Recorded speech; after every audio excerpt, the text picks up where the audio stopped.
Hi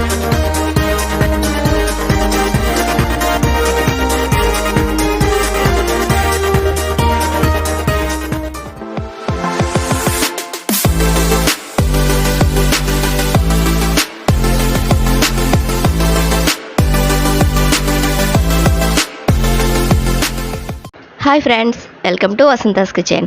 ఈరోజు మన ఛానల్లో కమ్మని పుల్లటి కొబ్బరికాయ మామిడికాయ పచ్చడి చూద్దాం ఫ్రెండ్స్. ఇప్పుడు కడాయిలో 1 స్పూన్ ఆయిల్ వేసుకుందాం ఫ్రెండ్స్. ఇప్పుడు ఈ ఆయిల్లో పచ్చిమిరపకాయలు వేసి ఫ్రై చేసుకుందాం ఫ్రెండ్స్. చిన్న ముక్కల కింద కట్ చేసుకుని నేనైతే ఒక 15 అలా వేసుకున్నాను. మీకు కారాన్ని బట్టి చూడండి ఫ్రెండ్స్. మరీ వేగిపోనివ్వద్దు, కొంచెం అలా ఫ్రై చేసుకుని పెట్టుకోండి చాలు.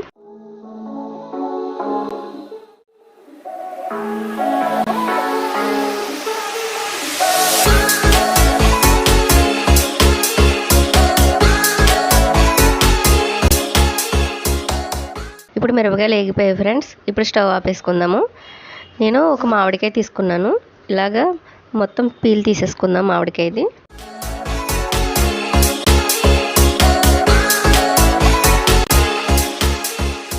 మామిడికాయ మొత్తం ఇలా పీల్ తీసేసుకుని ఇప్పుడు ఇలా చిన్న ముక్కల కింద కట్ చేసుకోవాలి ఫ్రెండ్స్.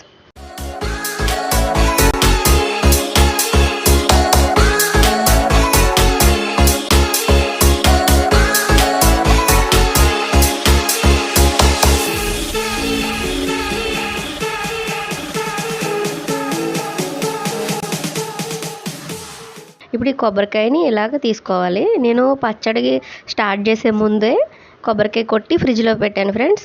ఫ్రిడ్జ్లో పెట్టడం వల్ల ఏమవుతుందంటే కొబ్బరి చాలా బాగా వచ్చేస్తుంది. స్పూన్తో తీసినా సరే చాక్ ఏమీ అవసరంలే, చాలా ఈజీగా వచ్చేస్తుంది. చూడండి ఎంత చక్కగా వచ్చేస్తుందో.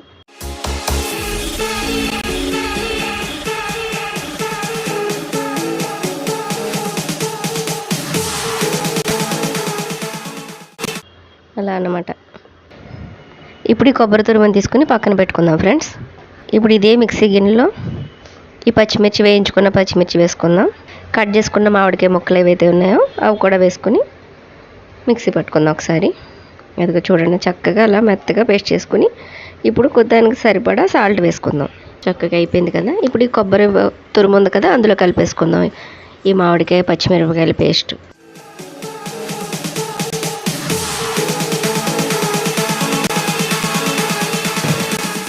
ఇలా బాగా కలుపుకొని పక్కన పెట్టుకుందాం.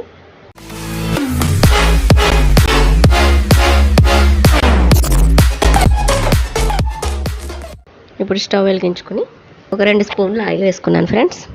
అందులో శనగపప్పు, మినప్పప్పు, ఆవాలు, కొద్దిగా కరివేపాకు, ఎండుమిర్చి వేసుకుని ఫ్రై చేసుకుని ఈ పేస్ట్ చేసుకునే మిశ్రమం ఏదైతే ఉందో అందులో వేసేసుకుని కలిపేసుకోవటమే. ఈ పోపు వేయగానే ఆ స్మెల్, ఆ ఫ్లేవరు అస్సలు సూపర్ ఉంటుంది. ఏం పచ్చడి చేసినా కానీ ఇలా వేసుకుంటే ఫ్రెండ్స్ చాలా బాగుంటుంది. ఓకే ఫ్రెండ్స్, ఇలా తప్పకుండా ట్రై చేయండి. ఎమ్మి మామిడికాయ కొబ్బరికాయ పచ్చడి.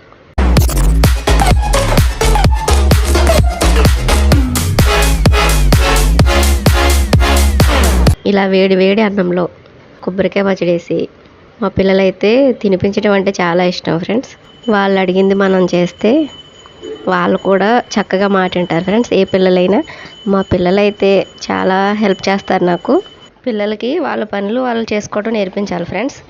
అది వాళ్ళకి చాలా యూజ్ అవుతుంది. రేపు వాళ్ళు కొంచెం పెద్దవాళ్ళు అయిన తర్వాత మనకి హెల్ప్ చేయమని చెప్పడం కాదు, వాళ్ళ పనులు వాళ్ళు చేసుకోవడం నేర్పాలి ఫస్ట్. అదే వాళ్ళప్పుడు అర్థమవుతుంది, మనం హెల్ప్ చేయాలని ఆలోచన కూడా వాళ్ళకి వచ్చుద్ది. అదే మనం వాళ్ళకి ఇచ్చే పెద్ద గిఫ్ట్ ఏదైనా ఉన్నది అంటే అదే friends. Thank you friends, thank you for watching. Please subscribe my channel. Thank you.